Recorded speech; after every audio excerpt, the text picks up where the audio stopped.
What about rent? What about tenants? How do you get them? Important, right? Either you're going to buy the property for you and you're going to live there, fantastic. Or you might buy it and you're going to rent it out to some other people and use it during the year, fantastic. Or you might buy it purely as an investment, solely to make money, to increase your cash flow, so it's rented the whole year. Those are 3 different scenarios for you to consider. And your due diligence on what the government allows you to do matters.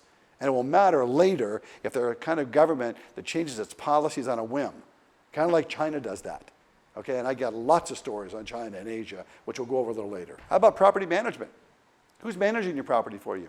Good question. Are you managing it? You're living in America? You're managing property in Colombia? I don't think so. That already sounds like a bad idea, okay?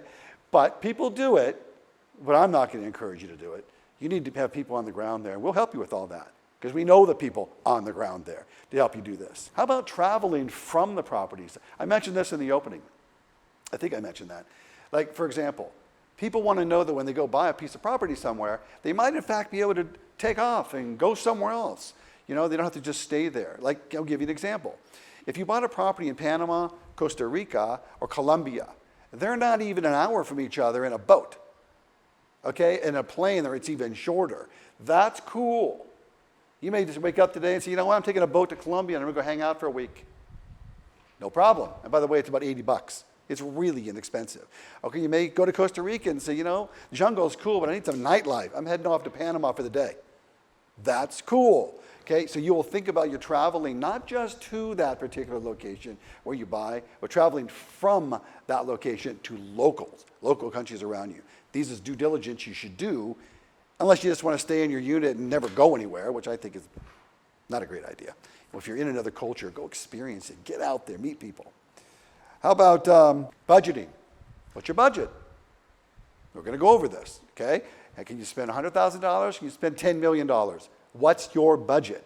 Because that budget will tell you what you can buy and where you can buy. Europe is going to be much more expensive than South or Central America, just the way it is. Okay? And it doesn't mean you get more. It just means it's Europe. So France is more expensive than Bolivia, just the way it is, right? So you have to decide what your budget is. We'll go over all that. I'll give you some ideas on that. You also have to analyze what your monthly expenses are. Are you selling your property in the States? Are you using a second to buy a piece of property, which I'm never going to let you do, by the way. If you come to me and say you're taking a second on your home and you're going to buy a property somewhere else, I'm going to tell you not to do it. Some people do it, but I'm going to tell you not to do it, especially in today's market. You're paying 7-8% to refinance. That's insane. Don't do that, okay? But if you want to do it, I'll help you figure it out, okay? But for the most part, what you're buying over there, cash is king. You're not going to get a bank loan over there. We'll talk about that too. Okay, so a couple things to come to mind as a lawyer, right? What are the laws of that country? How do you buy the property? What's the process? What's the closing? How do you close a property? How do you buy a property? How do you find an agent? How do you find a lawyer? How do you find a notary?